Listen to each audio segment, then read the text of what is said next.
Welcome to Real Talk with Gary. If you are listening to this show, that means you are either searching or ready to make a financial change in your life.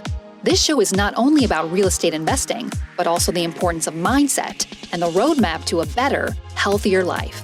Learn the daily routines of successful entrepreneurs and the latest market strategies and trends to stay ahead of the curve. Ready for some down-to-earth, north of the border Canadian talk? Here's your host, Gary Hibbert. All right, we are back with another show, and this month, man, it is super, super busy for the month of November. It's maybe one of the busiest months I've seen in a long time.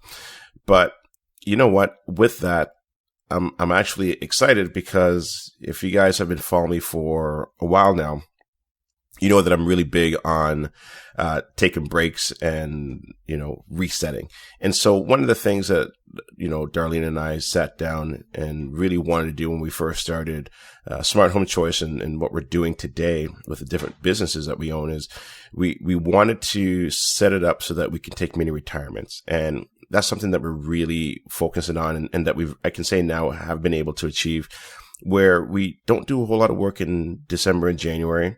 And we also take some time off in July and August. And what that does, it really just allows us to do a reset, refocus, make sure that our goals and what we're trying to achieve is on track. And so that's what that does. So again, November is probably, again, one of the busiest months I've ever seen. We've got a property tour coming up this weekend. Then there's an expo that we're going to be at that's going to be hosted by Real Property Investments. Then we're doing a webinar on tenant screening. It's like a lunch and learn.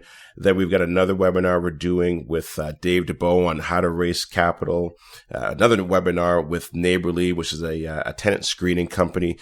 Then we're going to end off the month with a fun social event with our members and our clients. So lots of stuff happening on. There's a couple of the fast starts classes happening. So this is that big push, and so we're having a lot of fun with it.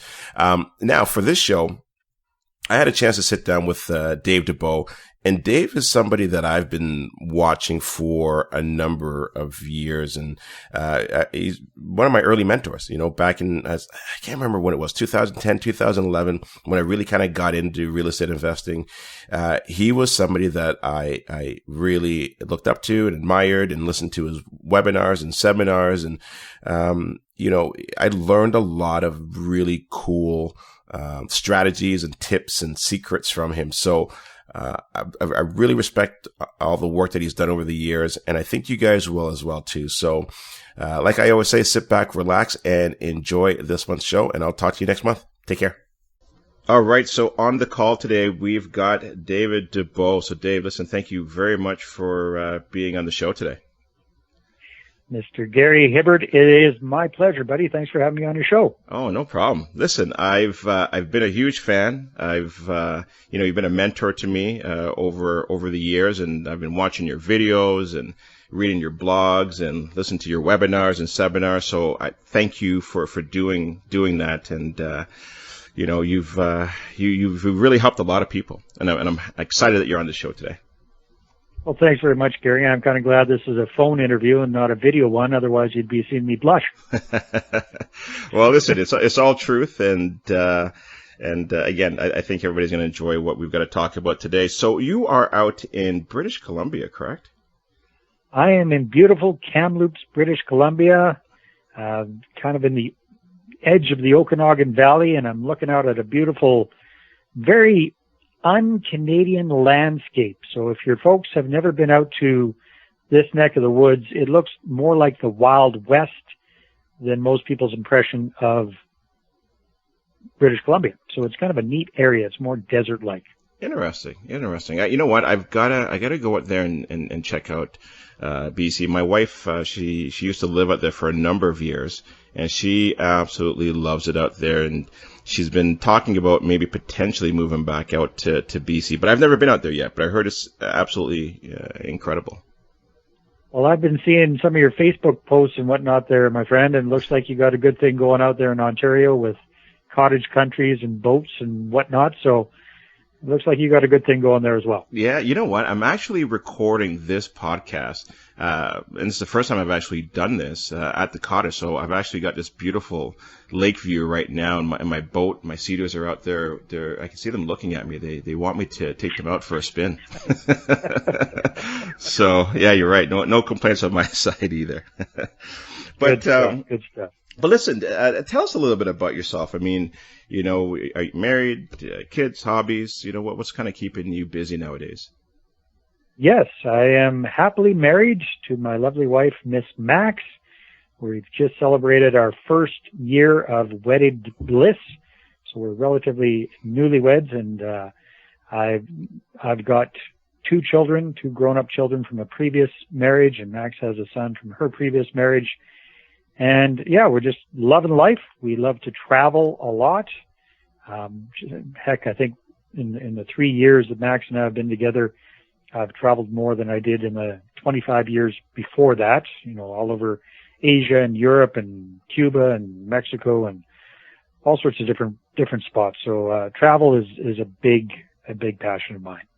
Oh, that's great. And I mean, the good thing with that, and especially I'm sure the busy lifestyle that you have, and we're going to get into that a little bit later on, is it's nice to take that break, right, to kind of clear your mind, and you come back and you've got some new ideas that you can't wait to share with everybody, right?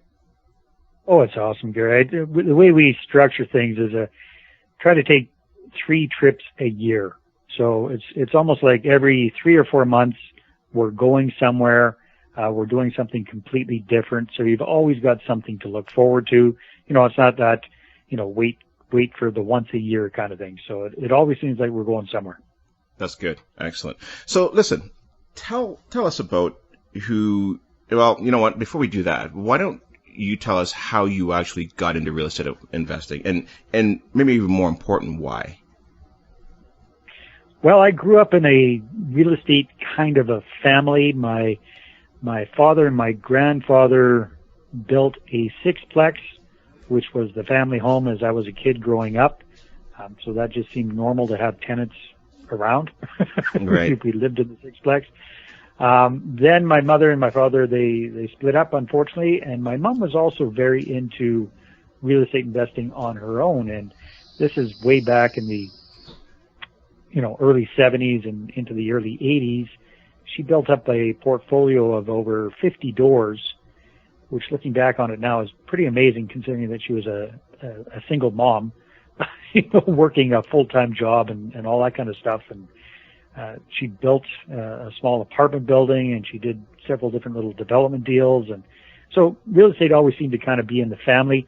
In fact, we jokingly say that I first got involved when I was about 12 years old, and my older brother and my mother were working on a little duplex deal, and I really wanted to get involved. So I'd saved up $200 and I invested that with them, and they fondly said that I got to own the garbage stoop. So that was my first foray into real estate investing. Was way back when I was 12. Right. I didn't really do anything with it after that for quite a number of years.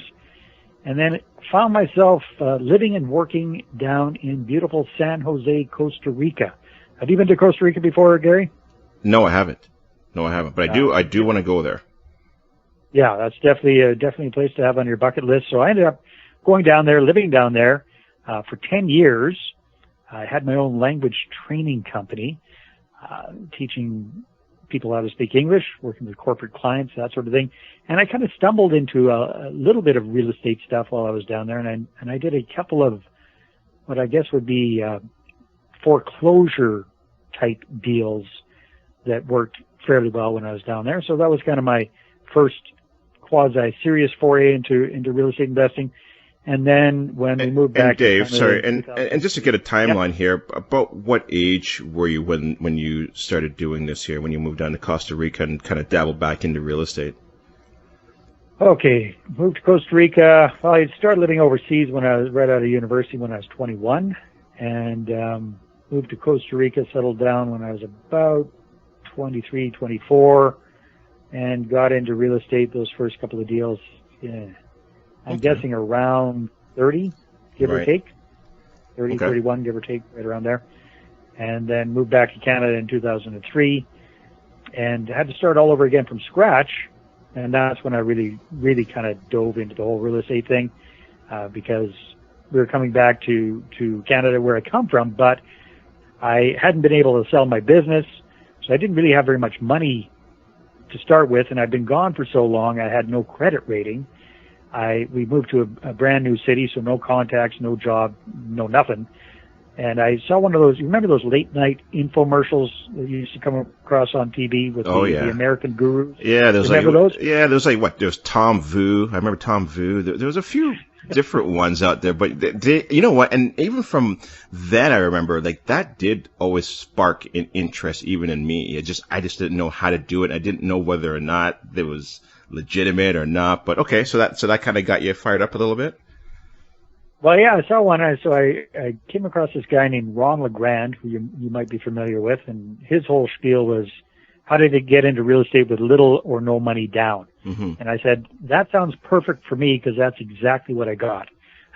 Right. Little or no money for down payments. So that's, I set away for the course and got a bunch of CDs and binders and all kinds of stuff and went through that voraciously and just tackled it head on. And I guess my initial little claim to fame was doing 18 deals in 18 months with basically no money down. And that was all around the small city that we live in, which is Kamloops, which at that time had a population of about 80,000 people. So that's when I really first jumped in with both feet. And so you did 18 deals in 18 months. So you've got... Yeah, now that sounds impressive. It might sound impressive, Gary. But you haven't seen what some of those deals look like. You're right. But I mean, you started getting obviously the technique and the skill sets and obviously the mindset as well to accomplish this. So kind of just walk us through how this started, right? And how you were able to do some of these deals, because I know my audience, they're listening to this and like, well, how is it possible? That doesn't make any sense. Well, yeah, so it must be some magical thing that only happens in and around Kamloops, British Columbia, right? Right, no. Right. Maybe we got to move there, right? Yeah. Well, no, you know what? It's all about marketing at the end of the day, Gary, and that's really been my passion for a long time. I'm a marketer first and a real estate investor second. That's how I grew my business in Costa Rica, was through learning about marketing. So when I came to Canada, it just kind of made sense, and I really dialed into Ron LeGrand because we both had a mutual mentor named Dan Kennedy, who's an amazing marketer. So Ron was big into direct response marketing and finding motivated sellers and getting them to reach out to you and all that kind of stuff. So that's exactly what I just followed his process, marketed the hell out of myself, and got the phone ringing with people saying, "Hey, come take a look at my property. Come take a look at my house." And that was really the whole trick to it, was figuring out how to attract motivated sellers. And that works a little bit better if you're in a flat kind of a market. There tend to be more motivated sellers in those kind of markets than in hot markets. However, you can find motivation pretty much anywhere. So that's the real trick. Okay. So then you're finding these motivated sellers. You now, I guess, maybe put this thing under contract, correct? Now, there's all sorts of different ways. I mean, I was doing there was quite a variety. So sandwich leases, I did several of those. So I believe you're familiar with rent own. So that's a rent own strategy. That worked very well. I also did options on people's properties. Sandwich lease is a lease option. Options just a plain old option on it, and then turn around and try and find somebody to pay you more money than what you got it optioned for. That worked well. I did some wonky things. I got people just to sign over title to their homes, and I just took things over and kept the property in their name, or kept the mortgage in their name, and held the title, and then turned around and sold it to somebody else. All sorts of different kind of creative ways. Always looking for a way, what's the biggest challenge facing the seller? How can I help them with that doesn't necessarily involve cash? Right. And essentially what you're trying to do as well, too, is create a win-win scenario for yourself, for the seller, and potentially maybe even your joint venture partner, right? Well, yeah. So at that time, Gary, I was so clueless. I didn't even understand the concept of working with joint venture partners. I didn't understand the concept of raising money, working with investor partners, buying stuff with cash. I thought everything I needed to do had to be some creative, wonky thing. Mm-hmm. And I left. I mean, I did those deals, but I left at least twice as many deals on the table as I could have done if I had really dialed it into, about the whole thing about raising capital. So, sounds impressive, but I left a lot of money on the table. But you also learned a lot as well, too, right? Which I think is an important part of your journey, right? Yeah, definitely. Yeah. Definitely. Yeah. So what investing strategy do you focus on primarily today, and one of your favorites? Yeah, so I went from doing all those wonky things, and I took a few years off from real estate investing and worked with as the marketing guy for a company called the Fast Track group of companies. That's probably where we first came into contact, Gary, way back in the day. Mm-hmm. And then when I got back into it, I jumped into what I call client first or tenant first rent-to-own deals. And that's what I did for several years. And then more recently, I've switched focus, and I focus primarily on multifamily properties now. So along the way, Gary, I kind of figured out that I like the wheeling and dealing. I like finding deals. I like doing that kind of stuff. But I kind of suck when it comes to tenant and property management. So I decided I didn't particularly want to become good at that. So why not partner up with other people who are good at that and focus on what I can do best, and not shaking the tree, doing the marketing and raising capital, and let them do what I consider to be the hard work. So that's what I'm focusing on more these days. Okay, so it's a little bit more into the multifamily. When you say multifamily, how large are some of these units? Well, I've got anywhere from 6 plexes up to a 54-unit apartment building. Wow, that's impressive. Very impressive. With joint venture partners, obviously, right? So right. Not just little old me. It's me with partners. Yeah, and the joint venture aspect of it, I think, is an important piece to be able to grow that portfolio, right? And so I guess obviously you've moved out of the other stuff that you're doing before, the what you call the wonky real estate investing, into now really just holding on to these properties, correct? Yeah, because the longer I'm in the game, the older I get, the more appealing longer-term deals are, actually. I mean, there's nothing wrong with creative deals. There's definitely nothing wrong with rent-to-own deals. The challenge is it's transactional, right? So you always got to be doing another deal. Right. Versus when I get into a multifamily property, well, we're holding on to these long-term. So you get one up and going and stabilized and cash flowing nicely, and then you just hold on to it, right? You don't have to be replacing that deal every 2 or 3 years like with a rent-own deal when I was doing that strategy. And so that's my preference nowadays, is more of a set it and forget it kind of philosophy. Right. And I mean, look, when I first started as well too, that was one of the strategies that I implemented, was rent to own. And I liked it for the fact that, I didn't want to have to deal. I mean, the biggest issue that you hear most people talk about are bad tenants. And with the rent to own, there was that vested interest. However, after 2 or 3 years, you were releasing this property, and then you'd have to start it all over again. And I think that's what you're talking about, where it's transactional, where you have to just keep on building and building and doing it, right? Where you're missing out on that hockey stick curve, where it's going up in appreciation, you get that mortgage pay down, and then all of a sudden it just, sometimes you never know when that market's going to take off. Right. Absolutely right. Or the other side of the coin is you never know when that market's going to go down. Exactly. Yeah. And rent-to-own is not a friendly strategy when, the value of the property is significantly less than what you and the tenant buyer agreed on when you're going to sell it to them. So that has bitten me in the butt in the past as well. So it's a great strategy. You just have to be a little bit cautious about it. Yeah, absolutely. I agree with you. So just switching gears here, what do you see some of the biggest mistakes real estate investors make?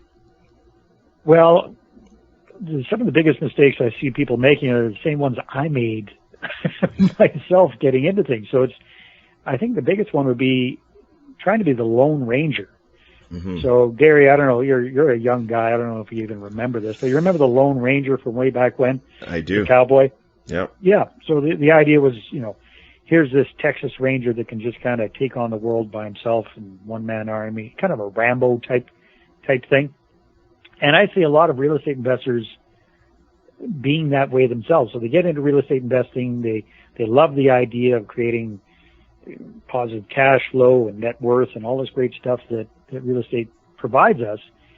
But they only think about themselves. They're very, very selfish about it, probably unknowingly.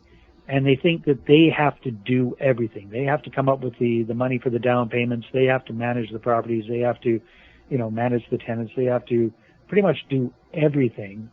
And by doing that, typically most people get stuck with 2 or 3 properties in their portfolio, and then they run out of cash and or credit to do more deals. And they get stuck and they stay stuck. And that's really a shame. That's a pity, because there's 2 or 3 properties is great, but it's probably not going to get you that financial freedom you're looking for through real estate investing.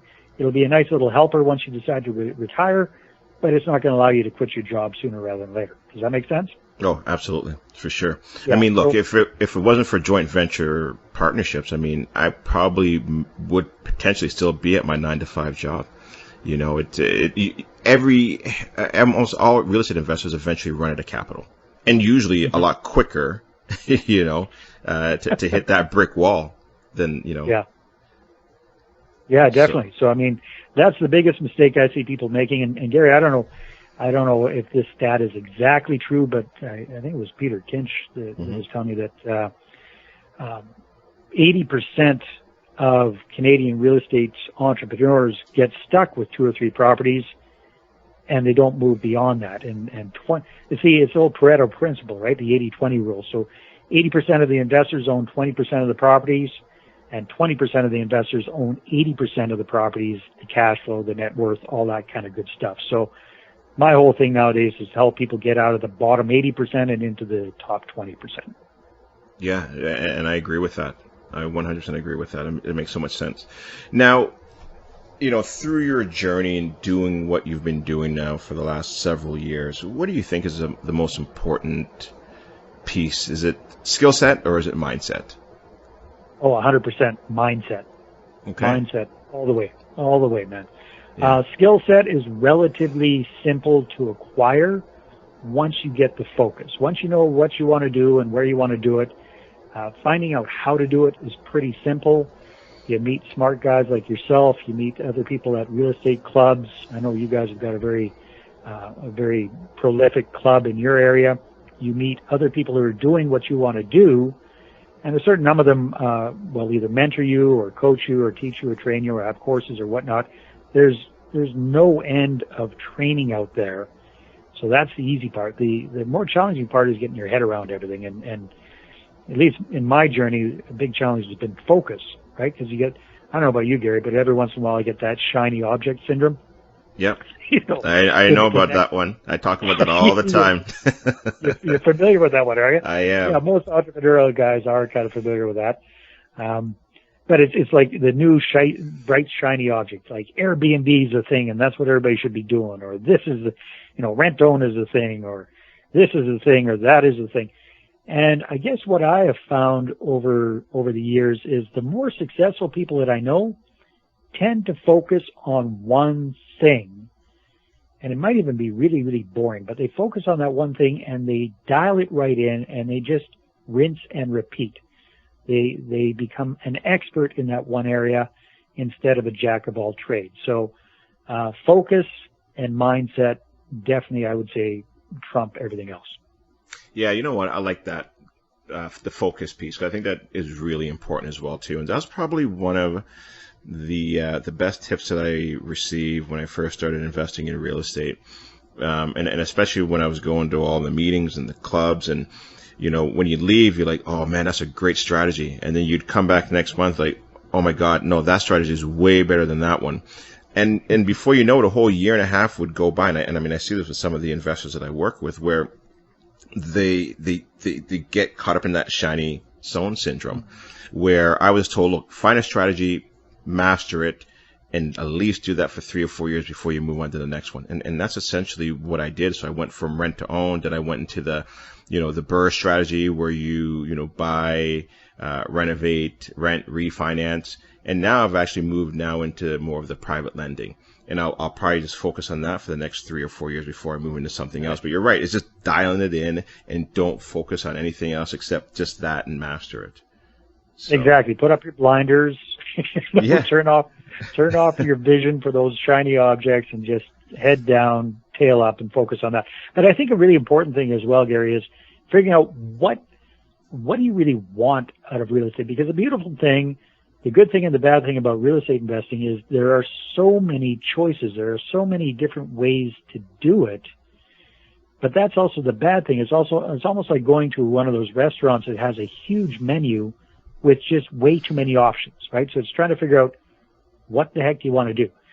So what I would suggest people do is really figure out, what are you looking for? Are you looking for cash flow today to replace your JOB income so you can do real estate full time?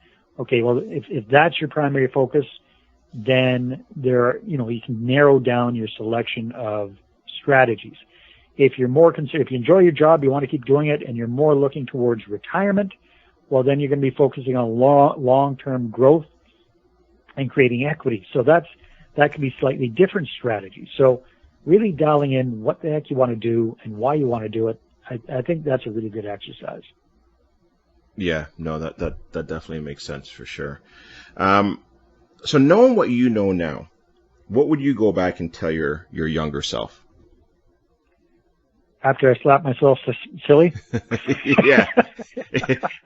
How long would that take? A couple minutes, I guess, right? That would take a while. I've made quite a few stupid choices in my life, my friend, that's for sure. Yeah. You know what? I don't really... That's a good question. I'm not a very nostalgic person, so I don't look back and have a lot of regrets or anything like that. Kind of my journey is my journey, and I'm pretty happy with how things have turned out.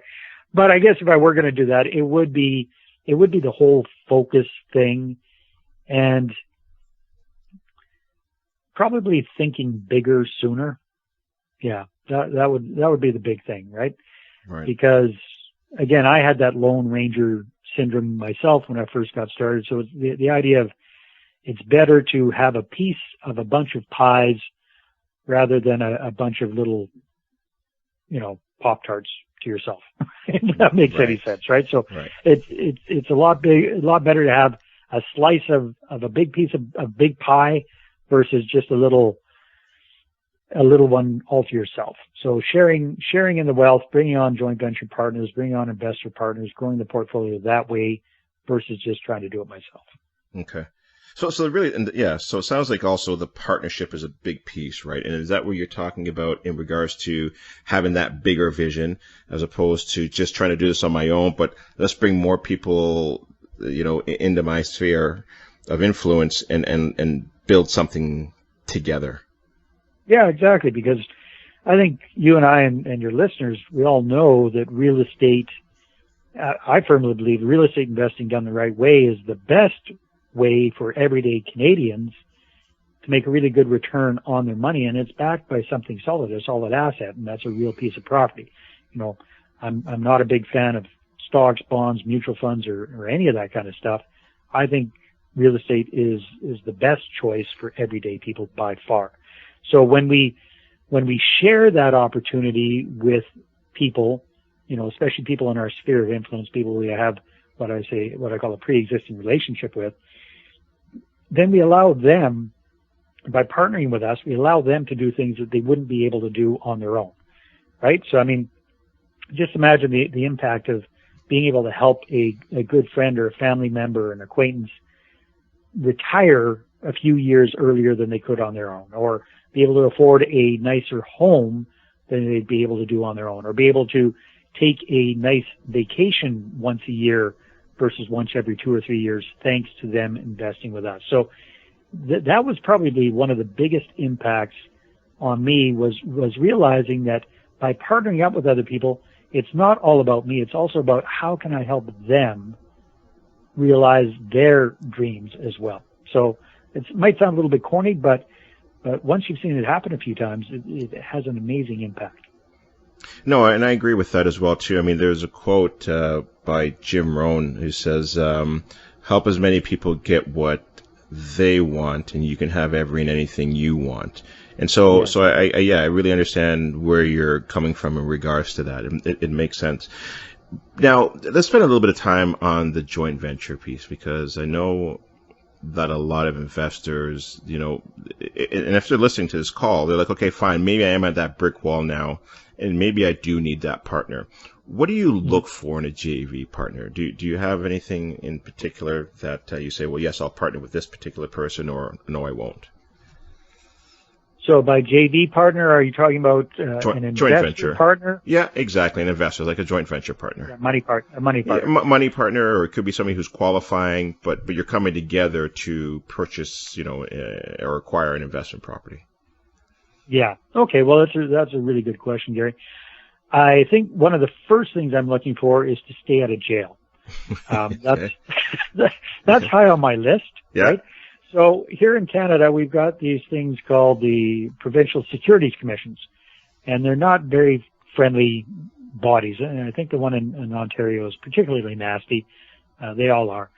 So we've got to make sure, first things first is we got to make sure we're compliant with the Securities Commission, because unless you're licensed to do so, my understanding, I guess, and again, just cover my butt here, I'm not a lawyer nor a securities specialist or an accountant or anything like that, so this is just my take on things. But we're not supposed to be raising capital from the general public. The exceptions to that would be if you're working with accredited investors, or in other words, rich folks, then the government says they can do what they want. Otherwise, the kind of the little gray area, the loophole, is working with people that you have a pre-existing relationship with, people, close friends, family members, that sort of thing.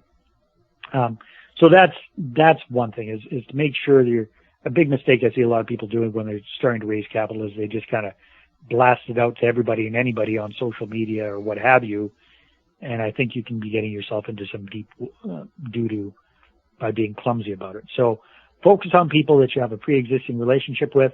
And then what I'm looking for is I'm looking for people who are wanting to be hands-off. I'm looking for people that fit into my deal versus trying to make my deal fit into what they're looking for. Does that make sense? Yeah, no, it does. It does. Yeah. Because you're essentially the expert there, and you're bringing these deals to that partner and have them hands off and just worry about their 9 to 5 or whatever else it is that they're doing, right?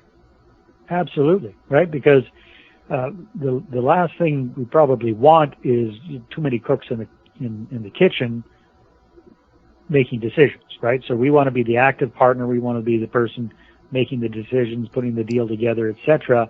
And the money partner is supposed to be passive. So right. Want to make sure they're on board with that. Want to make sure they're on board with the time frame for the deal. So again, if we're looking at apartment buildings, these tend to be longer term deals. Like, beautiful thing about a BRRRR strategy is you can, if you do it right, from what I understand, you can be getting your investor a good chunk of their capital out upon refinance fairly quickly. But with a longer term buy and hold of a multifamily property, that's probably not going to happen for at least 5 to 7 years. So we've got to make sure that they're comfortable with that and they understand the pros and the cons of the deal, and they go in with their eyes wide open. Right. Yeah, that makes sense. And I mean, that also goes back to what we talked about a little bit earlier, right? Just, there's different strategies depending on where you are in that life cycle, right? I don't think there's a right or wrong strategy. It's just what suits your lifestyle is one of the things that I always say. Definitely. So, and what suits your investor's lifestyle as well, too. Yeah. Right. So you want to make sure that, and the other big thing is, making sure that the capital that they have and that they're investing with you is not their entire nest egg.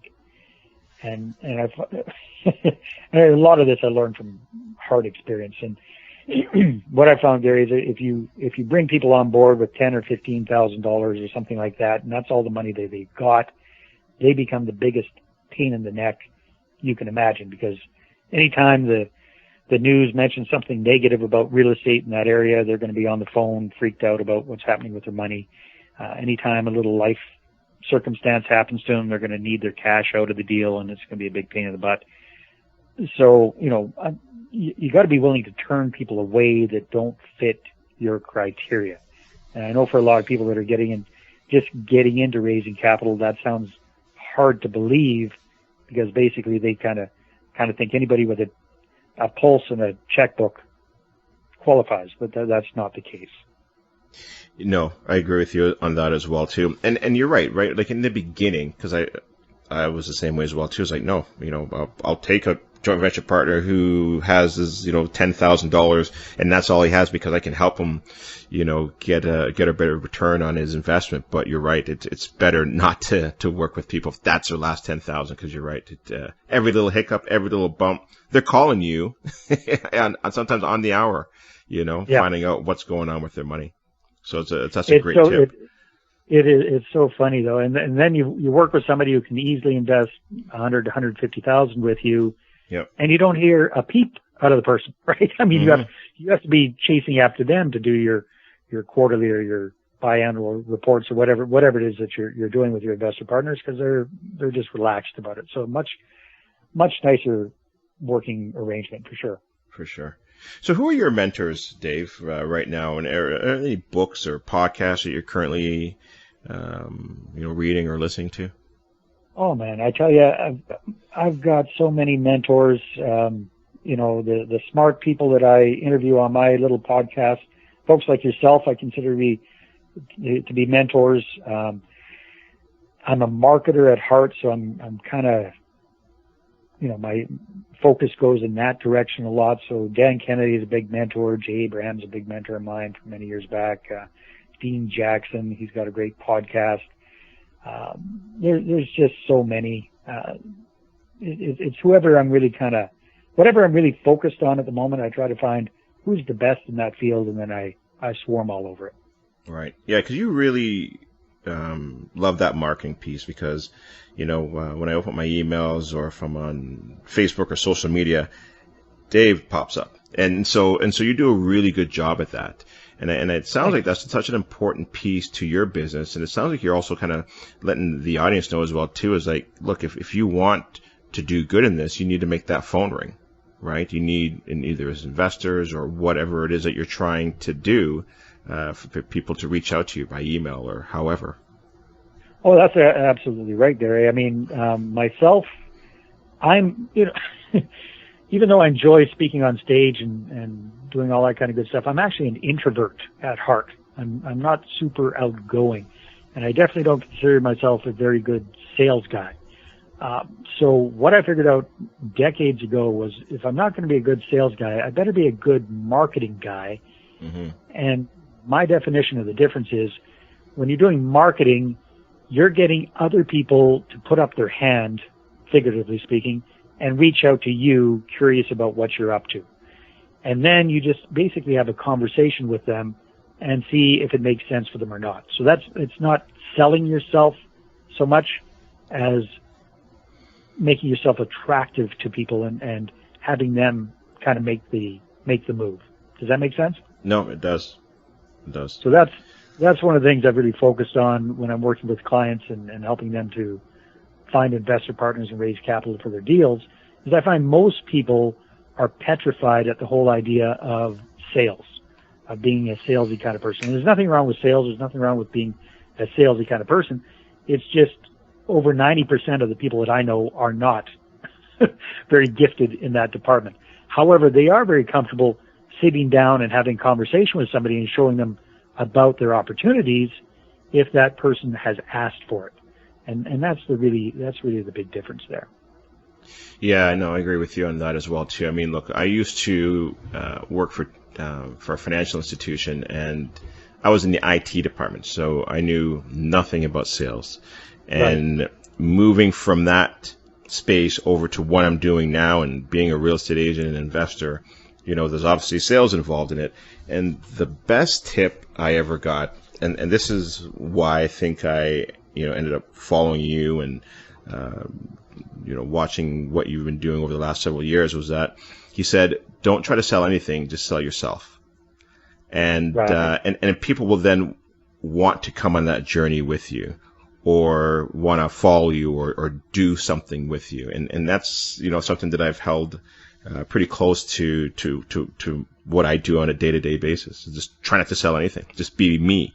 And what you see on social media is me with my friends or my family or at the cottage or a little bit in real estate investing in the classes that I'm doing. It's just, this is what I do. And if you like it, come on over. And that's what I see from you as well, too. That's why I was really interested in, sitting down and having this conversation with you, just to kind of get into the mindset of Dave Dubeau. Yeah, I absolutely agree with you, Gary. And if I were to add one little thing to that, it might be, I try to really focus on what's in it for the other person too, right? Mm-hmm. So it's really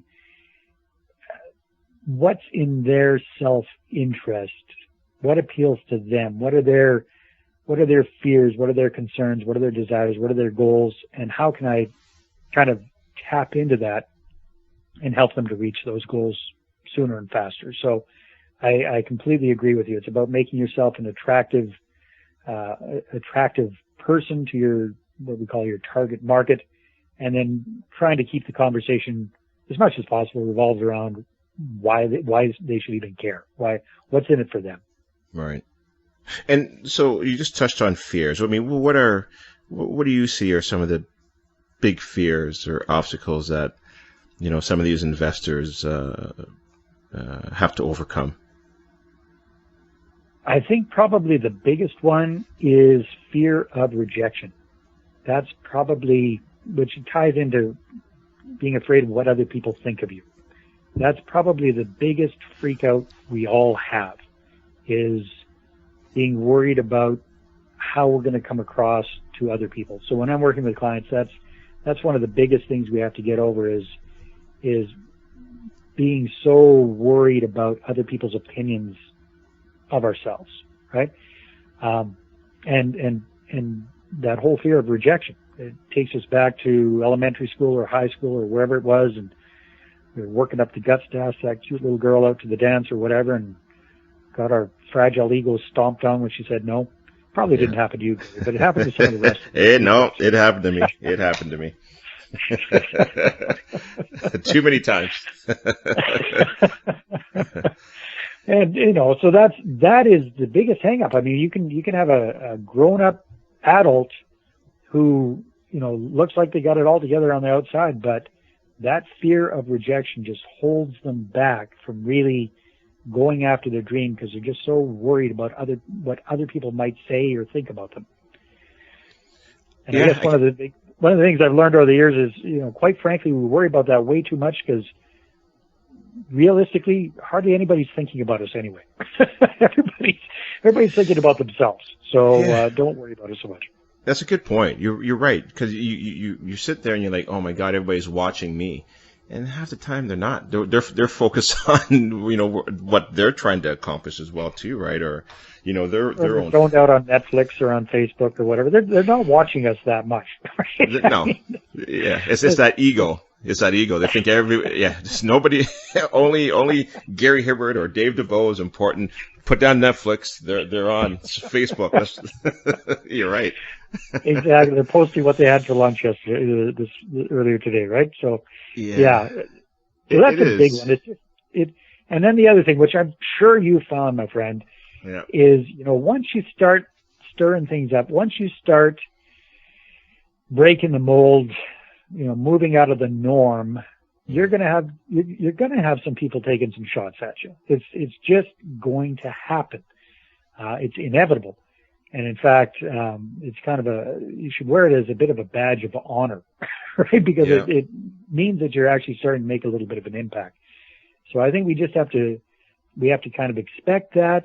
It's probably not going to happen anywhere near as much as you think it would at the beginning.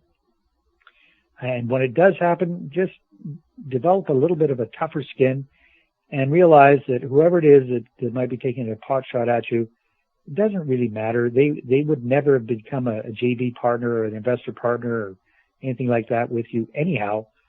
So don't worry about it and just focus on the people that might be. Right. That's good advice. It's a very good tip. Now, what's next for you, Dave?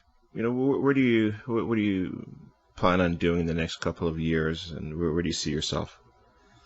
Well, I really enjoy what I'm doing right now, Gary. So I'm planning on continuing to chug along and build up the portfolio bit by bit and help other people build up their portfolios as well. Because that's, I basically do two things. I'm a marketer and I'm also a real estate investor. So I'm doing both of those things at the same time and traveling a lot with my lovely new wife. And I plan on continuing to do that. Beautiful, beautiful. Did we miss anything? Is there anything else that you think that you want to share with the audience? Because I know we covered quite a bit, I think, on this call today. But I always want to know: is there something else that you think you should share that we missed or we didn't cover? Well, I really wanted to reiterate that whole "don't be the Lone Ranger" thing. I know we talked about that, but that is such a big handicap for so many people. So many people are just getting into real estate investing and they figure they got to go it alone. They got to be a one man or a one woman army and just struggle their way to the top. And it doesn't need to be that tough. It really doesn't. So start opening up to the idea of working with other people, partnering with other people, and sharing the profits, because that's part of the whole thing. But you're able to tap into so much more when you do that, when you expand outside of yourself. So really just, do what you're so good at, Gary, which is surround yourself with like-minded people. Make sure you belong to a good club, a good real estate investment club in your area, or a couple of them. Go to them on a regular basis. Hang out with the people that are rocking and rolling, doing stuff, doing what you want to be doing. Offer to help out, right? So there's all sorts of different ways to get better at what you want to get better at. One of the best ways is to go help somebody else. So, for example, I've got a client who wants to get better at the Dubeau method. And I said, hey, do you know some people that are doing it? I said, yeah, I know these guys are rocking and rolling. And I said, hey, go help them out. Now, there's a big difference here, Gary, because he said, well, I did. I called him up and I said, if you ever need a hand, let me know. No, that's not going to work. Here's what's going to work. I said, put on your work clothes, find out where they're working, go to Tim Hortons, pick up a dozen donuts and one of those things of coffee and a bunch of cups, go out to the work site with them and say, here I am, point me at something heavy to carry and I'll help you out. Whatever you need, I'm here to help you out. That is the best way to get that hands-on experience if you haven't got it already. So I think I went on a big tangent there, but hopefully that is helpful for some people. No, it is. I mean, look, and it's a good reminder, I think, even for people who know that stuff as well too, is just say, put it back into that forefront. So no, thanks very much for sharing that. Dave, listen, you are a wealth of knowledge. Thank you so much for being on the show today. I really appreciate it. I'm going to ask you just one last time here because, again, with the knowledge and the insights and all the experience that you've had over the years, is there one last piece of advice that you can give our listeners to say, they're listening and maybe they're stuck in a rut and they don't know what they need to do next? What's that maybe first thing to kind of maybe give them some hope, or the first thing that they need to do in regards to taking action? Yeah, great question, Gary. Again, it's all about break out of your shell. Don't think you need to know it all or do it all yourself. Find somebody who's doing what you want to be able to do and learn from that person. And there's different ways to do it. I just talked about one. Go volunteer. Go help that person out. That's going to really stand out. Or, if it's somebody that's offering courses or whatnot, invest in a course. I mean, what the heck? Learn from whoever it is that you want to follow. Figure out who it is that's doing what you want to be able to do, and don't reinvent the wheel. Do what that person's doing. Yeah, just go out there, take action. Don't be scared to make mistakes. The one thing I always say is, like, the last 10 years since I've been doing this, I've made way more mistakes than I did in my probably previous 30 years. But that's where the success lies. It's just It's going out there and just doing it and knowing that you're going to make some mistakes along the way. One of the things that I'm really big on is that I think in every problem that you encounter, there's a gift in there, and that gift adds to your skill sets. And so later on in life, you're going to keep getting bigger problems, and you can't open those larger problems until you open those smaller ones where those gifts are and those skill sets are and the mindset and all that comes along with it. So exactly. And I completely agree. I think the big difference between those people like yourself that are successful and folks that aren't is you look for that gift. When you're in the middle of the shitstorm, excuse my French, but when you're in the middle of the challenge, you're already looking for what is the gift within that challenge. Would you agree with that? Absolutely. I am. Yeah. I'm like, okay, this is happening for a reason. What am I supposed to learn from this? Right. As opposed to you hear some people say, oh my God, why me? This always happens to me. They shut down. Right? Yeah. Exactly. Right. Exactly. So that's the big difference, my friend, for sure. Yeah. Yeah. No, listen, Dave, thank you so much. I really appreciate your time. And I'm sure that people are going to want to reach out to you. What's the best way for them to contact you or learn more about what Dave Dubeau is doing out on the West Coast? Well, fantastic. Yeah, no, I work with folks from all over the place, all over Canada and the United States. So two choices, davedubeau.com, D-A-V-E, Dubeau spelled D-U-B-E-A-U.com. Or if people are interested in taking a look at my process for attracting investors and raising capital instead of chasing after them, they can check that out at investorattractiondemo.com. Again, that's investorattractiondemo.com. Beautiful. Dave, thanks again. And listen, I'm excited to have you coming out to do a talk to our group later on this year. So I'll definitely let the folks out in the Durham region and Toronto area to come out and hear what you've got to talk about, because you've got, again, like I said, a wealth of knowledge. So thank you very much. I appreciate your time. I can't wait, my friend. Thanks very much. And keep doing what you're doing, Gary, because you're doing an awesome job, my friend. Well, thank you. I appreciate that. And you as well, too. Thanks. All right. Take care. Bye-bye. Bye. Thanks for listening to today's show with Gary Hibbert. Please don't forget to subscribe, leave a review, and connect with your host on Instagram at Gary Hibbert. Until next time, stay mindful and remember, you don't have to be great to start. Just start, and you'll be on the path to being great.